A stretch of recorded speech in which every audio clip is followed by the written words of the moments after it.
இந்த முதலமைச்சர் உட்கார வச்சு முதலமைச்சர்னு போர்டு வச்சு தமிழக முதலமைச்சர் சூர்யா அவர்கள் வாழ்கன்னு ஒரு போர்டில் வச்சு வாட்ஸ்அப் குரூப்பில் ஷேர் பண்ணுறாங்க. இந்த சூர்யா அவர்களும் பார்த்துட்டு தான் இருக்காங்க. அப்போ அவங்களுடைய ஆசையை வளர்த்து விடும் போது அவங்களுடைய எதிர்பார்ப்புகள் அதிகமாக வரும். இப்போ திடீர்னு நீங்கள் இப்போ வந்து எனக்கு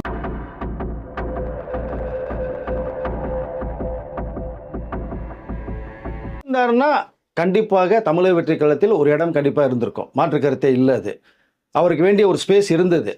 ஆனால் ஃபஸ்ட்டு வீடியோவில் போட்டு சொதப்புனது, ரெண்டாவது வீடியோ ஒன்று போட்டு சொதப்புனால அந்த தாவைக்காவினுடைய அந்த கேட் இருக்கு இல்லையா, அது வந்து க்ளோஸ் பண்ணியாச்சு.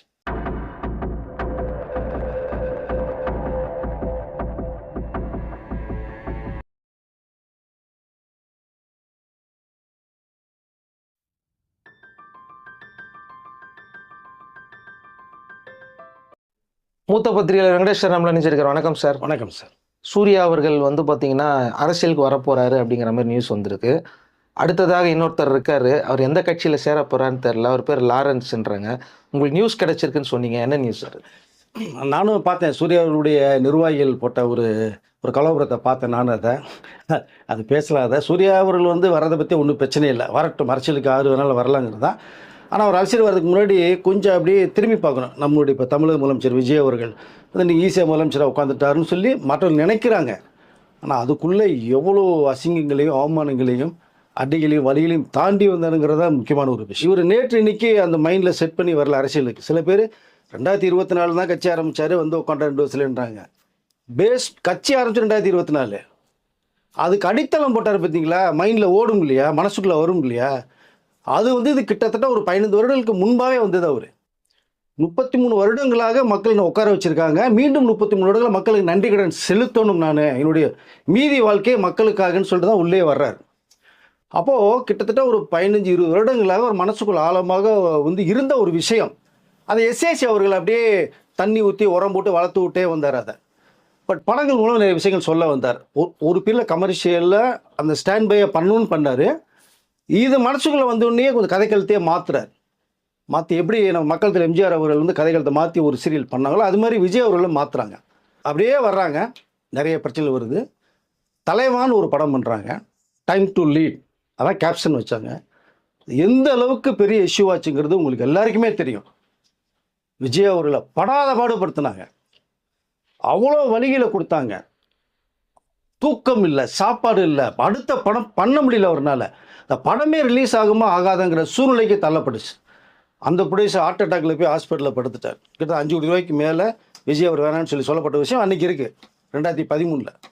ஸோ அதனால் இந்த தலைவாப்பட்ட பாடு அது எப்படியோ ஒரு வழியாக ரிலீஸ் ஆகிறதுக்கு படுறாங்க. இது இல்லாமல் பார்த்தீங்கன்னா காவலன் படம், அது எவ்வளோ இஷ்யூ செஞ்சு தெரியுமா உங்களுக்கு? அது ஒரு பக்கம். இதெல்லாம் மீறி சர்க்கார், அதுதான் ரொம்ப ஹைலைட்டான ஒரு படம். பேனரை கிழிச்சது, போஸ்ட் அவுட்டோட கிழிச்சது, தியேட்டருக்குள்ளே போய் தகராறு பண்ணுறது, வெளியில் ஒரே விஜய் ஃபேன்ஸ் வரவிடாமல் தடுத்து நிப்பாட்டினது, படத்தை பற்றின ஒரு பேட் ஒப்பீனியன் கிரியேட் பண்ணுது. இவ்வளோ வழிகள், இவ்வளோ அசிங்கங்கள் ஒன்று ஒன்றா நடக்குது. பார்க்குறார், சரி இனி நம்ம ஒரு சாதாரணமாக நடிகனாக இருந்தால் இதை ஃபேஸ் பண்ண முடியாது. இந்த நேரத்தில் இன்னொரு விஷயத்தை சொல்லிக்கிறேன். கமல் அவர்கள் கூட விஸ்வரூபம் படத்தில் ஒரு மேட்ரு ஒன்று பேசினார். வேட்டி கட்டிய தமிழன் தான் தமிழ்நாட்டை ஆளும்னு ஒரே விஷயம் தான் சொன்னார். என்னாச்சு நிலைமை? அவர்னால் தமிழ்நாட்டிலே வாழ முடியாத சூழ்நிலை வருது. நான் தமிழ்நாடு விட்டே போயிடுறேன்ப்பா, எங்கேயா போய் நான் வாழ்ந்துக்கிறேன் நான் அப்படிங்கிற முடிவு எடுக்கிறார். இப்போ அரசியலில் எவ்வளோ அழுத்தங்கள் தரப்படுது. ஒருத்தர் உள்ளே வந்து அரசியலை வச்சு அவர்கள மனநிலையை குலைக்க வச்சு நிம்மதியும் இல்லாமக்கி, தூக்கத்தை கெடுத்து, சாப்பாடு இல்லாமல் பண்ணி, அடுத்த படம் கமிட் பண்ண விடாமல் பண்ணி, இப்போ அரசியலே வேணாண்டா அப்படிங்கிற நிலைமைக்கு வந்து இன்றைய அரசியல் நிலவரங்கள் இருக்குங்கிறது வந்து எல்லாருக்குமே தெரியும். இவ்வளோ பிரச்சனைகள் இருக்குங்கிறது விஜய் அவர்களுக்கும் தெரியும். இதனுடைய விளைவாக 2024 அவர் வந்து கட்சி ஆரம்பிக்கிறார், தமிழக வெற்றி கழகம். இங்கே சூர்யா அவர்கள் வந்து இதற்கு முன்னாடி எவ்வளோ விஷயங்கள் நடந்தது நாட்டில். எதுக்காக குரல் கொடுத்துருப்பாரா, பேசியிருப்பாரா? ஒரு விஷயம். பட் ட்ரஸ்ட் மூலமாக அகரம் ஃபவுண்டேஷன் நீங்கள் ஒரு விஷயம் பண்ணுறீங்க, நல்ல விஷயம், தப்பே கிடையாது. சமூக அக்கறை இருக்குது, சமூகத்தில் ஏதோ செய்யணும்னு பார்க்குறீங்க, படிப்பில் படிப்பு பணம் கட்டு எல்லாம் எவ்ரிதிங் ஓகே. பட் அதை ஒரு 4 கட்டத்துக்குள்ளே மட்டுமே பண்ணி ஒரு ஸ்டேஜில் மட்டும் பேசிட்டு நீங்கள் போயிடுறீங்க. ஃபீல்டு ஒர்க்கு இறங்கி பண்ணணும், குரல் கொடுக்கணும். எவ்வளோ சம்பவம் நடந்திருக்கு, பிரச்சனைகள் வந்திருக்கு, சர்ச்சைகள் உருவாயிருக்கு, அது எதுக்குமே கொடுக்கல. பட் இப்போ திடீர்னு ஒரு விஷயத்தை சொன்ன நிர்வாகிகள் மூலமாக ஒரு விஷயம் வந்து வெளில தகவல் வருது. ஆனால் இங்கே விஜய் அவர்களுடைய பட்ட கஷ்டம், அவமானங்கள், குடும்பத்தை வேற இழுத்த ஒரு விஷயம் பார்த்து இவ்வளோ அவமானங்களை பார்த்தா ஒன்றுமே தெரியாதவங்களாம் விஜய் அவர்களை பற்றி பேச ஆரம்பிக்கிறாங்க. அழாத குறையா ஒரு பீரியட் அப்போ விஜய் அவர்கள் மேடையில் அழுகிறார் வேற. பட் இவ்வளோ அடிகளையும் வழிகளையும் நான் தாங்கி வர்றேன். ஏன்னா நீங்கள் என்ன இந்த அளவு உயர்த்தி வச்சிருக்கீங்க, உங்களுக்கு நான் ஏதாவது ஒன்று பண்ணணும். இறுதி முடிவு நான் உங்களை நம்பி வர்றேன்னார். எல்லாத்தையும் விட்டுட்டு வர்றாரு, முடிவு எடுக்கிறார். 225 கோடி ரூபா ஜனநாயக சம்பளம், டாப்ல இருக்காரு. ஒரு தெளிவான முடிவு எடுக்கிறார். இனி எது நடந்தாலும் பரவாயில்ல, இந்த தில்லு தைரியம் வந்து இவர் யாருக்குமே வரலைங்க. இதுக்கு முன்னாடி இந்த எந்த ஆக்டர்ஸ்க்குமே கூட வரல. இவர் தெளிவான முடிவு எடுக்கிறார். நீ படம் பண்ண மாட்டேன், என்னுடைய இறுதி படம் ஜனநாயகன், அதோடு முடிந்தது. இனி என்னுடைய இருக்கிற வாழ்க்கை அரசியல் வாழ்க்கை. பட் அந்த கான்ஃபிடென்ட் அவருக்கு இருந்தது பார்த்தீங்களா, அதுதான் வெற்றி கிடைச்சது அவருக்கு. நல்லதே நடக்கும்னு சொன்னார்ல, நல்லது மக்களை வந்து பண்ணி வச்சாங்க, வெற்றியை கொடுத்தாங்க. தமிழ் முதலமைச்சர் உட்காந்துருக்காரு, எல்லாத்தையும் தூக்கி போட்டு வந்தார். எதுவும் எனக்கு வேண்டாம், நான் எல்லாம் பார்த்துட்டேன், பணம் பார்த்துட்டேன், வாழ்ந்துட்டேன், எல்லாம் முடிச்சாச்சு. நீ இருக்க போகிற வாழ்க்கை தமிழ்நாட்டு மக்களுக்கு. இந்த தில்லு வந்து வரணும், இப்போ வரணும்னு ஆசைப்படுறாங்க இல்லையா, வாங்க, யாருனாலும் வரலாங்க, வாங்க. மக்கள் மத்தியில் உங்களுக்கு செல்வாக்கு இருந்தால் வரப்போறீங்க. நாட்டுக்கும் மக்கள் மேலே அக்கறை உங்களுக்கு இருந்ததுன்னா மக்கள் உங்களுக்கு வந்து யோசிப்பாங்க. இவ்வளோதான். இப்போ இவ்வளோ தாங்கி குடும்பத்தை வந்து இழுத்து நடுத்தர விட்டது மாதிரி அசிங்கப்படுத்துறாங்க விஜய் அவர்கள் குடும்பத்தை. எல்லாத்தையும் தாங்கினார் இல்லையா. என்னோட வழி, என் பிரச்சனை நான் பார்த்துக்கிறேன், மக்கள் நீங்கள் கஷ்டப்படக்கூடாது, உங்களுக்காக நான் வந்திருக்கேன் அப்படிங்கிற விஷயத்தை தெளிவுபடுத்துகிற கடைசியாக இவ்வளவும் தாண்டி தான் வந்தார். மக்கள் நம்பினாங்க, மக்கள் உட்கார வச்சாங்க. இப்போ இங்கே சூர்யா அவர்கள் வந்து அந்த ரசிகர் மன்றம் மூலமாக ஒரு நிர்வாகிகள் கூட்டத்தை ஒன்று போடுறாங்க. இவரையும் சென்னையில் கிடையாது, மும்பையில் இருக்க, வெளியூரில் இருக்காங்க. அப்போது சூர்யா அவருடைய கவனத்துக்கு போகாமல் கண்டிப்பாக போகிறதுக்கு வாய்ப்பே கிடையாது. அதை ஃபஸ்ட்டு தெளிவாக தெரிஞ்சுங்க.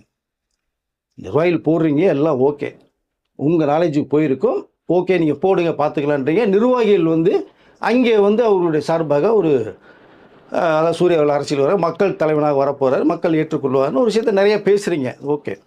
இதை வந்து வெளிப்படையாக 2ல் 1, நான் உள்ளே இறங்க போகிறேன், மக்களுக்காக செய்ய போகிறேன், நான் அரசியல் இறங்க போகிறேன் விஷயத்தை நீங்கள் சொல்லிவிட்டு உள்ளே இறங்க ஒன்றும் தப்பு கிடையாது. ரசிகர்கள் வந்து அடுத்தடுத்து தான் போவாங்க. எத்தனை நாள் தான் பாலாபிஷேகம் பண்ணிக்கிட்டு ஸ்வீட்டை கொடுத்துக்கிட்டு 200 டிக்கெட்டை வாங்கிட்டு அவங்க கை தட்டு போவாங்களா? போக மாட்டாங்க. அவங்களுக்கு ஒரு எதிர்பார்ப்பு இருக்கும். இப்போ நீங்கள் வரைய நம்பிக்கை இருக்கும். இப்போ நீங்கள் ஆசை வார்த்தையை சொல்லி இது மாதிரிலாம் பண்ண சொல்லி நீங்கள் பண்ண சொல்லிட்டீங்கன்னா நீங்கள் வரலையும் போது என்னங்க நிலமை, அதையும் யோசிக்கணும். விஜய் அவர்களுக்கு எவ்வளோ அடிச்சது, ஜனநாயக படத்தை லீக் பண்ணாங்க இல்லையா, இன்னும் ரிலீஸ் ஆகல இல்லையா, சர்டிஃபிகேட்டே வரல இல்லையா, எலெக்ஷன் முடி எவ்வளோ நடந்தது உங்களுக்கு.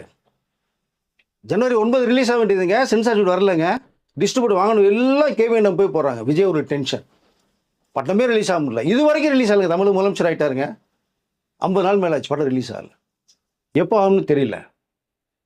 ஸோ இந்த நேரத்தில் ஜெய்பீம் ஒரு படம் வந்தது இல்லையா, இந்த ஒரு படத்தில் வந்து என்ன வச்சு செஞ்சாங்க, அப்படியே ஆஃப் ஆகி வெளில போனாங்கல்ல. ஏன் அந்த இடத்துல இறங்கி இருக்கணும்ல, ஃபீல்டில் இறங்கி பண்ணியிருந்தாங்கன்னா அது மக்கள் மத்தியில் ஒரு பெரிய விஷயத்தை கிரியேட் பண்ணியிருக்கோம்.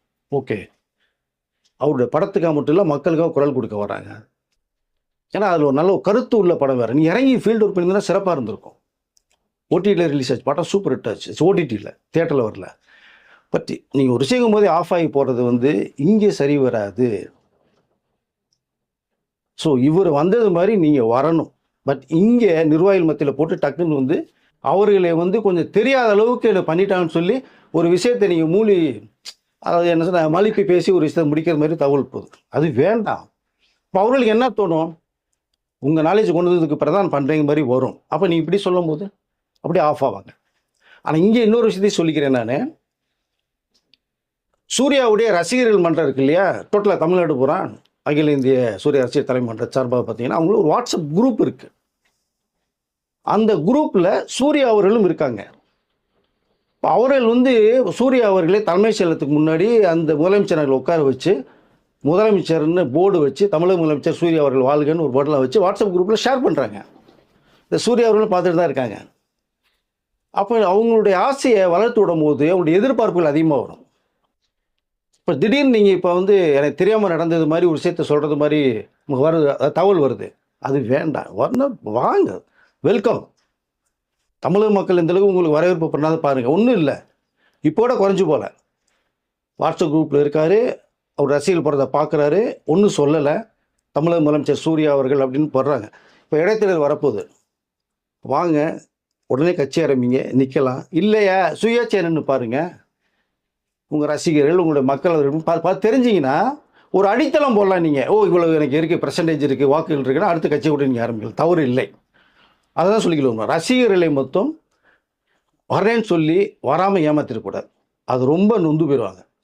பட் இன்னைக்கு சூர்யா அவர்கள் வந்து அவர் வர்றதுக்கு ஒரு ஆசை, இவரோட சேர்ந்து தனுஷ் வர்றதுக்கு ஒரு ஆசை ஒன்று இருக்குதா தகவல் வருது. இன்ன வரைக்குமே விஜய் அவர்களுக்கு தனுஷ் வாழ்த்து சொல்லலைங்கிற தகவல் தான் நமக்கு வருது. அதை பட் அவருக்கு ஒரு பக்கம் ஒரு ஆசை. இது எல்லாமே வந்து கடந்த முறை அதுக்கு முன்னாடி முறை யாருக்குமே வரலை, அமைதியாக இருந்தாங்க, பல சர்ச்சைகளுக்கு பேசவே இல்லை. ஆனால் இங்கே விஜய் அவர்கள் பேச ஆரம்பிக்கிறாங்க. 2023 மாஸ்டர் படத்தில் ஈடி ரைடு போகுது. அங்கேருந்து காரில் எப்படி கூட்டு வந்தாங்கன்றது தெரியுமா உங்களுக்கு? அவ்வளோ விஷயங்கள், அந்த அழுத்தங்கள் தான் அவர் உடனடியாக அரசியல் கட்சி ஆரம்பிக்க வந்து மக்களுக்கு நல்லது செய்யணும், நம்ம இறங்கணும், ஃபீல்டு ஒர்க் பண்ணணும், வேறு வழியே கிடையாது. ஸோ இதுக்கு முன்னாடியே குரல் கொடுக்கல, ஒன்றும் பேசலை. இப்போ விஜய் அவர்கள் வந்து இன்னும் சாதாரணமாக போய் முதலமைச்சரில் உட்கார வச்சுட்டாங்கன்னு நினச்சிட்டு இருக்காங்க. இல்லவே இல்லை.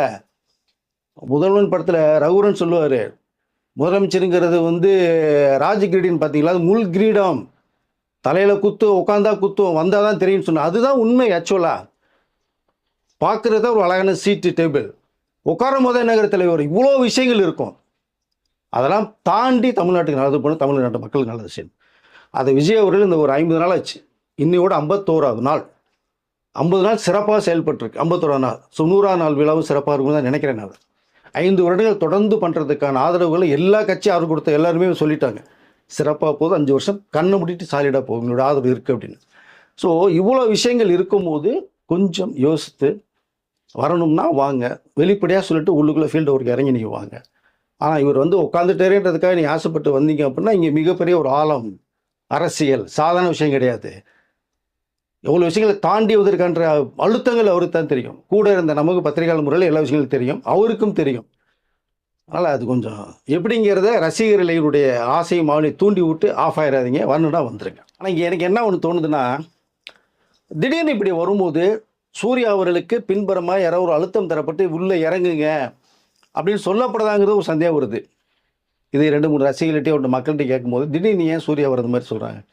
அப்போ அவருக்கு விஜய் அவர்கள் வந்ததுனால நீ உள்ளுக்குள்ள உனக்கு செல்வா இருக்குன்னு யாரோ அழுத்தம் கொடுக்கப்பட்டு சூர்யா வர்றது மாதிரி ஒரு நிர்வாகிகள் அந்த கூட்டத்தில் பண்ணுறாங்களா அப்படிங்கிற விஷயத்தையும் ஒரு விஷயம் வருது. ஆனால் இதுக்கு முன்னாடி எதுவுமே பேசலை, ஸோ குரல் கொடுக்கல, சர்ச்சைகளுக்கு வந்து ஒரு பேசி ஒரு முற்றுப்புள்ளி வைக்கல. பட் அப்படி இருக்கும்போது இப்போ என்ன காரணம் அப்படிங்கிறதான் இப்போ முக்கியமாக எல்லோருடைய ஒரு கேள்வியும் இருக்குது. நம்ம கேள்வியும் அதாக தான் இருக்குது. சூர்யாவோட தான் விளக்கத்தை கொடுக்கணும், தாராளமாக வரணுன்னா வந்துடுங்க, ஒரு விளக்கத்தை கொடுங்க, மக்களுக்கு தெளிவுபடுத்துங்க. ஸோ இப்போ இது ஒரு பக்கம் சூர்யா அவர்கள் ஒரு மேட்ரு.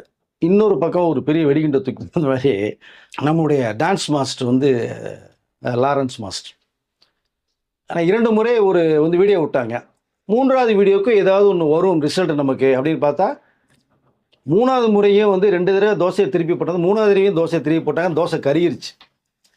மக்கள் என்ன மக்கள் இப்படி சொல்ல ஆரம்பிச்சிட்டாங்க. நான் கேட்ட வரைக்குமே, மாஸ்டர் நீங்கள் வரவே வேணாம், தயவுசெய்து நீங்கள் பாட்டுக்கு படங்கள் நடிச்சிட்ருங்க, டான்ஸ் மாஸ்டர் கோரியோகிராஃபி பண்ணுங்கள், காஞ்சனா 1 2 3 4 10 வரைக்கும் எடுங்க, ஒரு 10 வருஷம் ஓடிடும் அண்டி, எதுக்கு நீங்கள் பாட்டுக்கு வர்றீங்க, உங்களை நம்பி நிறைய பேர் செய்கிறாங்கன்னு போது அதில் நீங்கள் பாருங்கிற அளவுக்கு மக்களுடைய எண்ணத்தை லாரன்ஸ் மாஸ்டர் உருவாக்கிட்டார்.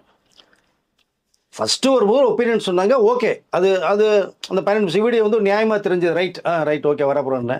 அடுத்து அம்மா எனக்கு 3வது வீடியோ சொல்கிறாரு, அம்மான்னு சொல்கிறேன். 7 பேர் அம்மா, எல்லாருக்கும் அம்மானா பாசம் இருக்கத்தாச்சு, மறுப்பதற்கே இல்லை யாருக்குமே.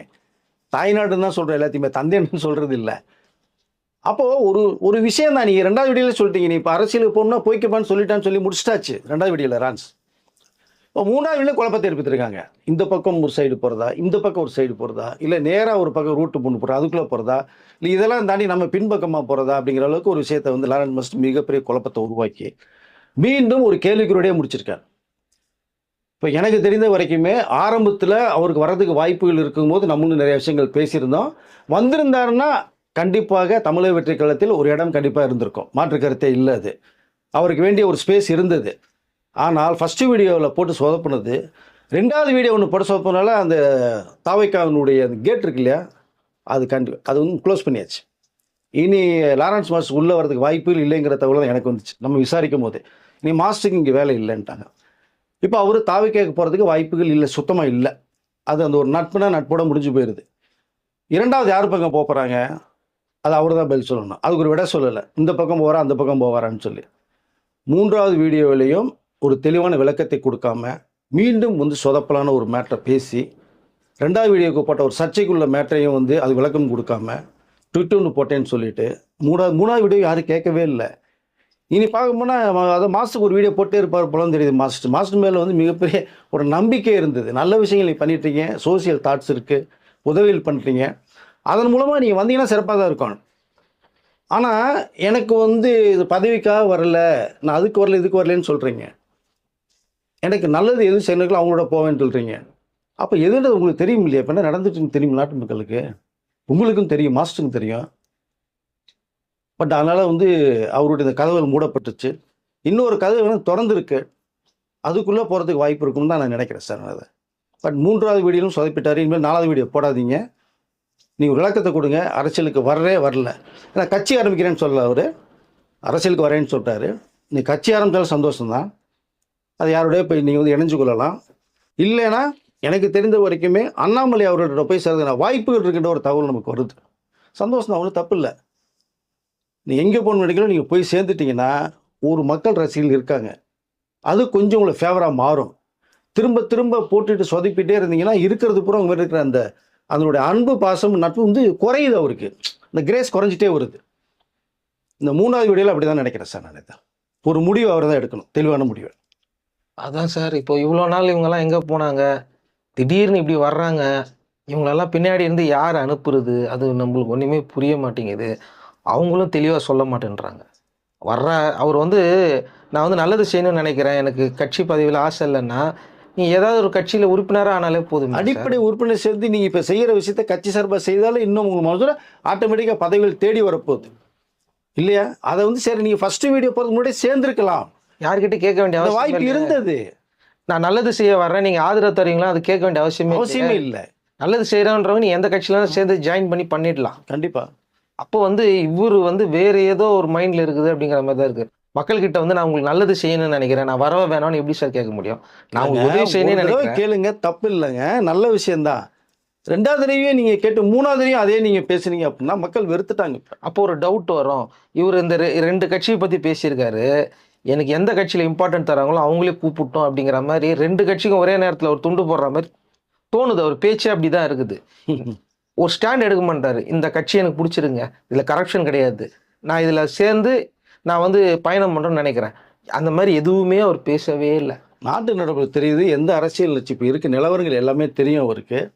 எதில் வேணாலும் சேரலாம், தப்பே கிடையாது, யாருக்கும் அபிமானம் இருக்கலாம், தவறு இல்லை. ஆனால் தீர்மானமாக ஒரு முடிவு எடுத்து டக்குன்னு விஷயத்தை சொல்லிடணும். மக்களையும் ரசிகர்களையும் வந்து ஒரு குழப்பத்தை ஏற்படுத்தக்கூடாது. இப்போ லாரன்ஸ் அவர்கள் மிகப்பெரிய குழப்பத்தை ஏற்படுத்தியிருக்காங்க. ஓகே சார், அது அண்ணாமலை கூட போட்டோம், அவருக்கு வந்து ஆல் த பெஸ்ட்டு. அதை ஓப்பனாகவே தைரியமாகவே அதை சொல்லணும். கண்டிப்பாக அவருக்குன்னு ஒரு மரியாதை இருந்தது, அவர் அந்த 3 வீடியோவில் அது காணாமல் போயிடுச்சு அப்படிங்கிற மாதிரி தான் தோணுது நம்மளுக்கு. அடுத்ததாக சூர்யா அவர்கள், அவருக்கு தெரியாமலேயே இவ்வளோ பெரிய ஒரு கூட்டத்தை கூட்டியிருக்காங்க. இப்போ தெரியாமலேனா வந்து பார்த்தீங்கன்னா ஒரு ரூம்குள்ளே தான் சார் உட்காந்து பேசுவாங்க. ஒரு ரசிகர் மன்றத்துக்குன்னு ஒரு சங்கம் ஒன்று இருக்கும், சங்கத்துக்குள்ளே தானே உட்காந்து பேசுவாங்க. இப்படி வெளிப்படையாக இவ்வளோ பெரிய மேடையெல்லாம் போட்டு ஓப்பனாக பேசி அது எப்படி தெரியாமல் போச்சு அப்படிங்கிறது தெரியல. அப்போது சூர்யாவுடைய ரசிகர்கள் அவரை கேட்கலையா, அவங்க சொல்கிறத கேட்க மாட்டாங்களா, அவங்க ஒரு தனி ரூட்டில் போகிறாங்களா, ஒரு டவுட் வருது. இப்போ வரைக்கும் சூர்யா அவர்கள் வந்து ஒரு அஃபிஷியலாக அறிக்கையை விடவே இல்லை. கடந்த 5 ஆண்டுகள் நடந்தது, எவ்வளோ பிரச்சனைகள் நடந்தது, அதுக்கும் வாய் பேசாமல் அமைதியாகவே இருந்தார். பேசினா எங்கே நம்ம படம் ரிலீஸ் ஆகிற போதும்னு பயத்தில் இருந்தார். நிறைய சிக்கல் ஒரு மாதிரி யோசித்தாங்க. பட் இப்போ நீங்கள் பேசணும்னு நினச்சா, நீங்கள் பேசணும்னு வர நினச்சா வந்துடணும், தவறே இல்லை. ஆனால் ரசிகர்களை நீங்கள் வந்து கொஞ்சம் அப்படி ஒரு ஆசைவாரத்தை காமிச்சு அவர்கள் ஒரு நிர்வாகி குழு கூட்டத்தை போட்டு ஒரு வெளியில் வந்தாச்சு. நீங்கள் கூட்டம் போடுங்க, மக்கள் என்ன நினைக்கிறாங்கிற கமெண்ட்ஸ் வச்சு நம்ம தெரிஞ்சுக்கலாம் அப்படிங்கிறதெல்லாம் நிறைய இருக்கும். அது பல்ஸ் பார்த்துக்கலாம், என்ன கமெண்ட்ஸ் வருது, மக்கள்கிட்ட என்ன ஆதரவு இருக்குது, எதிர்ப்பு இருக்குது. ஏன்னா நீங்கள் சரின்னு சொன்னால் தான் உங்களுக்கு ரிசல்ட் கிடைக்கும். நீங்கள் இல்லை அப்படின்னு நிர்வாகிகள் இதே சொன்னீங்க அப்படின்னா எதிர்ப்பல்ல தான் வரும் உங்களுக்கு. எத்தனை கட்சிகளை எதிர்த்து நீங்க பேசியிருக்கீங்க, எத்தனை கட்சிகளை எதிர்த்து குரல் கொடுத்துருக்கீங்க, அதுல ஏதாவது உங்களுக்கு லிஸ்ட் இருந்ததுன்னா கீழே கமெண்ட் செக்ஷன்ல சூர்யா ரசிகர்களே சொல்லட்டும். பாருங்க, இந்த கட்சியெல்லாம் அடித்து பேசியிருக்கிறார்கள், இதனால இந்த கட்சியை அவர் பேசுனதுனால இவ்வளோ இழப்பீடெல்லாம் அவருக்கு ஏற்பட்டிருக்கு. இப்போ ஜனநாயகன் படம் மாதிரி எத்தனை படங்கள் காணாமல் போயிருக்கு, அதுங்களாம் நீங்கள் சொல்லுங்கள். இல்லை, ரசிகர்களுடைய செயல்பாடு சிறப்பாக இருக்குது சார். ஆனால் அவர்கள் பேசுவது அவர்களுடைய விருப்பம். பட் இங்கே வந்து சூர்யாவோட அனுமதி இல்லாமல் அவங்க பண்ண மாட்டாங்கன்னு தான் நான் நினைக்கிறேன். அப்படி தான் எனக்கு ஒரு தகவல் வந்துச்சு. அப்போது ஏதாவது ஒன்று எஸ்ஆர் நோங்கிற ரசிகர்கிட்ட சொல்லிட்டீங்கன்னா அவங்க அடுத்த வேலைக்கு போக ரெடியாக இருப்பாங்க. படங்களை மட்டுமே பார்த்து செலிப்ரேட் பண்ணிட்டு போயிடுவாங்க, அடுத்த வேலைக்கு போயிடுவாங்க. வரதா இருந்தால் ஃபீல்டு ஒர்க் பண்ணது ரெடியாக இருக்காங்க ரசிகர்கள். அது மாற்று கருத்து இல்லை. ரசிகர்களை தக்க வைப்பதும் அவர்களை வந்து ஒரு குழப்பத்தை ஏற்படுத்தாமல் இருப்பதும் சூர்யாவோட கையில் தான் இருக்குது. அவர் தான் முடிவு சொல்லணும். ஆக மொத்தத்தில் லாரன்ஸும் குழப்பிட்டாரு. எஸ், லாரன்ஸ் வந்து பார்த்தீங்கன்னா நான் எங்கே வரப்போகிறேன் ஏது வரப்போகிறேன்னு அவர் குழப்பிட்டாரு. சூர்யா என்ன சொல்கிறாருன்னா இப்படி ஒரு விஷயம் நடந்ததே தெரியாது. ஆக மொத்தத்தில் இவங்க இன்டைரக்டாக ஏதோ ஒன்று பண்ணுறாங்க, அது யார் பண்ண வைக்கிறாங்க என்ன அப்படிங்கிறது வந்து போக போக இன்றைக்கி இருக்கிற சோஷியல் மீடியாவில் வந்துடும். இவங்களெல்லாம் யார் ஏற்கிறது பின்னாடி இருந்து அப்படிங்கிறது வந்து சோஷியல் மீடியாவில் கொஞ்சம் நாளில் வெளில வந்துடும். அவங்களே பார்த்து தெரிஞ்சுப்பாங்க. அடுத்த வீடியோவில் சந்திக்கலாம் சார்.